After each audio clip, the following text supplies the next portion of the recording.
So that's one standout performer from the international break. Curtis Jones was another. We touched on him earlier. Brilliant for England. I think maybe the star performer.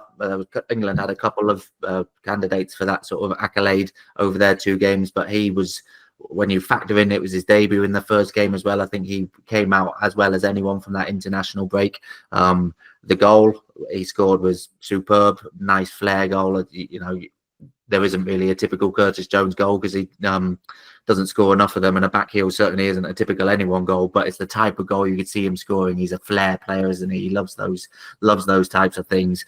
And it wasn't just that goal, it was a really good performance overall in that game. So he's come out really well, and I think that the thing with him in recent weeks is he started to show a bit more of that end product you just talked about. He's always been good on the ball, he's always been nice, you know, to watch and things like that, but his goals and assist stats haven't ever been particularly good. But now you think in the last few weeks, that assist in that Leverkusen game to unlock that defence, the goal in the England game, hopefully he seems to be showing signs of picking up those end product, becoming more impactful and more influential where it really matters in games. Yeah, and the thing is, he's always had this up his sleeve as well. I mean, he's one of those players that I watched very closely when he was coming through the academy, and I remember him breaking into the 18s when he was around 15, 16, and thinking, this kid is magic. I mean, he was a real kind of a dribbler. They used to play him off the left an awful lot, and he would score goals cutting in off that left-hand side. Loads of end products, one of the most influential players in terms of that in that team that was coming through at the time.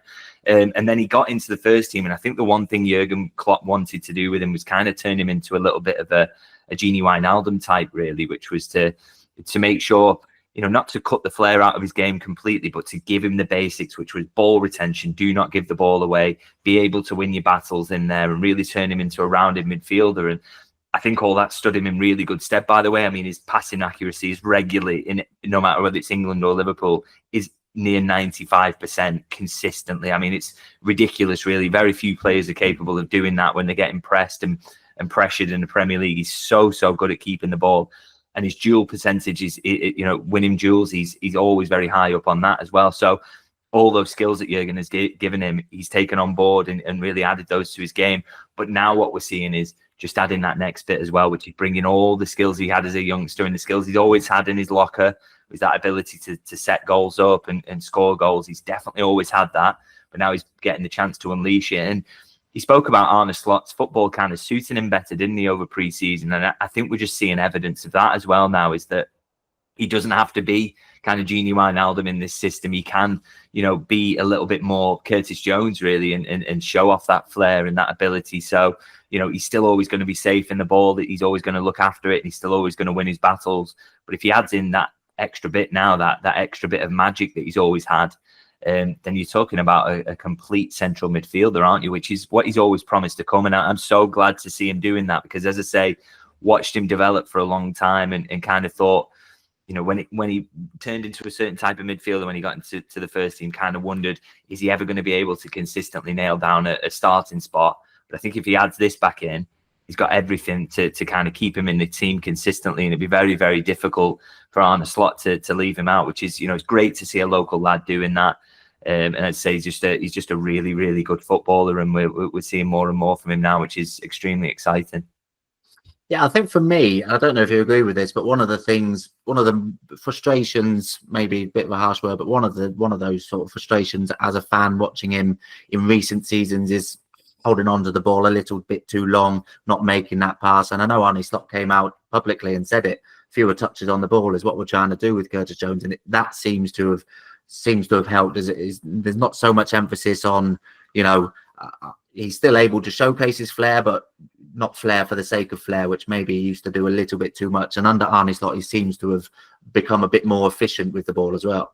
Yeah, I wrote a piece, kind of, I think it was either the first couple of games of the season or so, about Curtis for one of the places I write for. And one of the lines I put in that was something I got from a source, which was kind of somebody who was close to pre-season had said it's kind of one of the main frustrations Arne Slot had with him at that time. That, you know, he'd come in, saw him in training and thought, this is something I need to work on with him. This is an area he can massively improve upon. And I think, you know, we're only a few months into it, but we're seeing that hugely. he's really, really good now at judging when to kind of slow it down, when to speed it up. And that's what you need as a midfielder, particularly in this kind of setup and this type of football, is the ability to switch the tempo up and down. And that's how you catch the opposition out. That's how you disorganize the defense. So he's getting much, much better at that now. And like I say, you see the improvement in that, and you ally it to the goals and the assists that are starting to come as well. And then you start to wonder where his kind of weaknesses are. Because I mean, he's physically great. As I say, touch is fantastic. He's got all those other elements that he learned under Jurgen Klopp as well. So got an awful lot going for him, and I think he's going to play a lot of games this season under Arne Slot.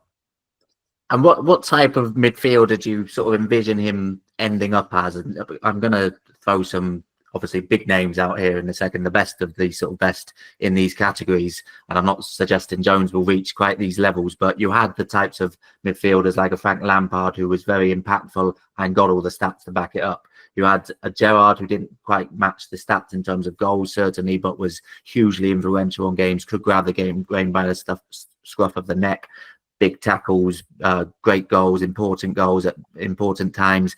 And then you had, maybe an Iniesta whose stats in terms of goals and assists are way down compared to some other midfielders, but, the influence on the game was absolutely massive. As I say, those are big names. I'm not comparing Jones to any of them, but do you see him falling into any of those categories to any extent? I think he's going to lean more towards the Iniesta, just on the basis that you look at Gerrard and he's so dynamic, and Curtis Jones is not short physically. He's a big lad, and he's quite strong, and he can shield the ball, but he's not maybe got that electric pace that Gerrard had at his pomp that kind of made him that ability to kind of burst into the box in that way and shove everyone out the way and finish it off. And I don't ever think, Lampard almost had striker's instincts. So I don't think he's going to get quite near those numbers. So I think he does lean towards that more Iniesta type, a bit of a controller, lending the ball and moving it around and then quickening the pace. But also he can add that bit of end product, as we say. But I think he's always going to lean more to that type, because I think that's what he's always kind of been. As I say, I saw him coming through as a kind of used to play on the left-hand side when he came through the academy. We saw Iniesta do that quite a lot, actually, when he was younger, before he became that controlling central midfielder. So there's kind of some similarities there. And I'm not saying, by the way, if we clip this up, that I'm comparing Curtis Jones to Iniesta. He's got a long way to go to reach those levels. But in terms of profile, probably leans more similar to him, but maybe with just a little bit of added end product and maybe a bit less of the unbelievable control that Iniesta used to have on games and that stranglehold.